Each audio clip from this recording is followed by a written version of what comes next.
선저축이 선저축이다 라는 말 들어보셨나요? 쓰기 전에 저축하는 것이 좋은 저축이라는 거죠.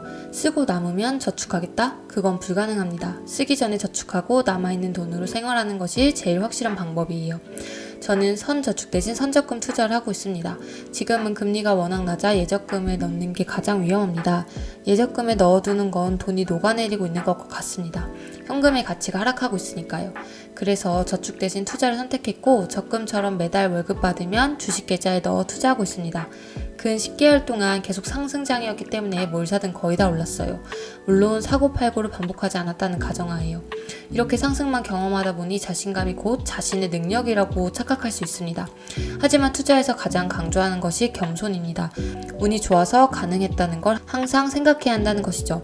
더 나아가 이제 조정과 하락이 올 수도 있다는 생각과 대비를 해야 합니다. 대비라고 해서 매도한다? 그것과 반대입니다. 그럼에도 불구하고 지금까지 그래왔던 것처럼 매달 적금처럼 주식을 매수하는 거죠. 그 대신 지금까지 올랐던 수익률이 다 내 것이라고 생각하지 않고 언제든 반토막 날 수 있다고 생각해야 정말 하락장이 올 때 공포에 사로잡히지 않을 수 있습니다. 투자에서 가장 중요한 건 심리입니다. 탐욕과 공포죠. 상승장에서는 탐욕을, 하락장에서는 공포를 이성적으로 조절할 수 있는 사람만 성공할 수 있다고 합니다. 그래서 본래 주식 투자는 인간의 본성과는 정반대에 있다고 해요. 그러니 어렵다고 하는 거겠죠?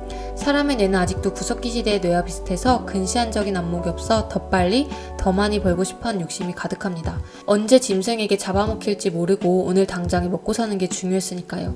이런 본능 플러스 돈에 대한 감도 없고 훈련도 안 된 사람이 테마주, 거품주, 작전주를 하기 시작해 돈을 잃고 나서 저주를 퍼붓고 주식시장에서 사라집니다.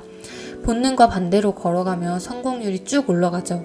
주식에서 필요한 건 여윳돈과 투자기간, 이 두 가지입니다. 종잣돈은 많으면 많을수록, 그리고 투자기간이 길면 길수록 자산은 뻥튀기 되어집니다. 월마트, 퀄컴, 삼성전자 모두 100배 된 기업입니다.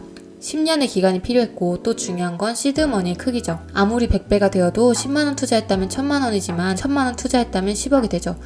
그렇듯 주식 투자에서 종잣돈과 투자기간이 가장 중요합니다.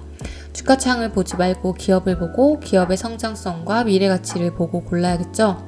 하지만 주식 초보에게는 그리 쉬운 일이 아닙니다. 그래서 건초더미에서 바늘을 찾지 말고 건초더미를 사라는 좋은 보글의 말처럼 시장 지수를 추종하는 인덱스 펀드를 사라는 조언도 있습니다. 인덱스 펀드는 주식시장의 거의 모든 주식을 사서 영원히 보유하는 펀드입니다.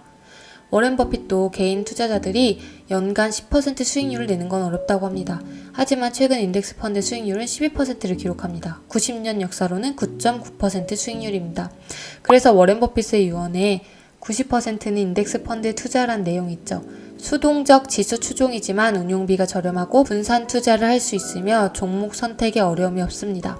결국 주식시장이 붕괴하지 않는다면 꾸준히 수익을 내주겠죠. 나라가 망하지 않는 이상 계속해서 성장할 테니 가장 마음 편한 투자가 아닐까 생각합니다.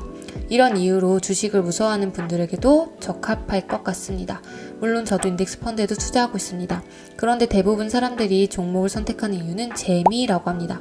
하지만 오랜 기간 장기로 인덱스 펀드에 투자하면 줄곧 성과 수준에서 상위 15%에 들어간다고 하니 아주 유리한 선택이라고 할 수 있죠.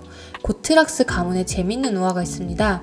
옛날 옛적에 고트락스라는 성을 쓰는 부유한 일가가 있었어요. 미국 내 주식을 전부 소유하고 있어 대단한 부자였습니다. 기업이 매년 지급하는 배당금과 기업이 이뤄낸 수익과 성장을 통해 막대한 규모의 투자 수익을 챙기고 있었죠. 소위 말하는 이기는 게임을 하고 있었습니다. 그러던 어느 날 사기꾼처럼 언변이 뛰어난 헬퍼가 나타나 몇몇을 꼬드겨 다른 친척보다 돈을 더 벌게 해주겠다며 일부 주식을 팔고 일부 주식을 사들이라고 했습니다. 그러면서 헬퍼는 중간에 수수료를 챙겼죠. 고트락스 가문이 고스란히 가져갔던 파이의 일부를 이제는 헬퍼가 먹어치우며 수익이 점점 줄었습니다. 1년이 지나니 훨씬 더 줄어들었고요. 그래서 고트락스 가문의 사람들이 전부 모여 이 문제에 대해 의논하다 지혜로운 노인이 헬퍼한테 지급하는 보수와 세금이 전부 우리 파이를 갉아먹고 있으니 중개인을 모두 해고하자 라고 했고 헬퍼들을 모두 몰아냈습니다. 사람들은 다시 이 가문이 취했던 다소 수동적인 그러나 매우 생산적인 미국의 주식 전부를 사서 이를 영원히 보유하는 전략으로 되돌아갔죠. 이것이 바로 인덱스 전략의 핵심입니다. 워렌 버핏은 이 이야기의 교훈을 아이작 뉴턴의 운동 법칙에 빗댔는데 투자 세계에서는 운동이 증가할수록 수익은 감소한다 라고 이야기했죠.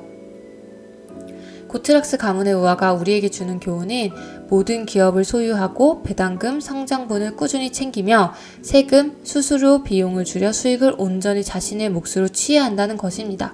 잃지 않는 투자를 해야 한다고 하죠. 인덱스 펀드야말로 그 말에 적합한 선택이 아닐까 생각해 봅니다. 시장을 추종하는 인덱스 펀드 어떻게 생각하세요? 그럼 오늘도 영상 끝까지 봐주셔서 감사하고 구독, 좋아요, 알림 설정 부탁드립니다. 감사합니다.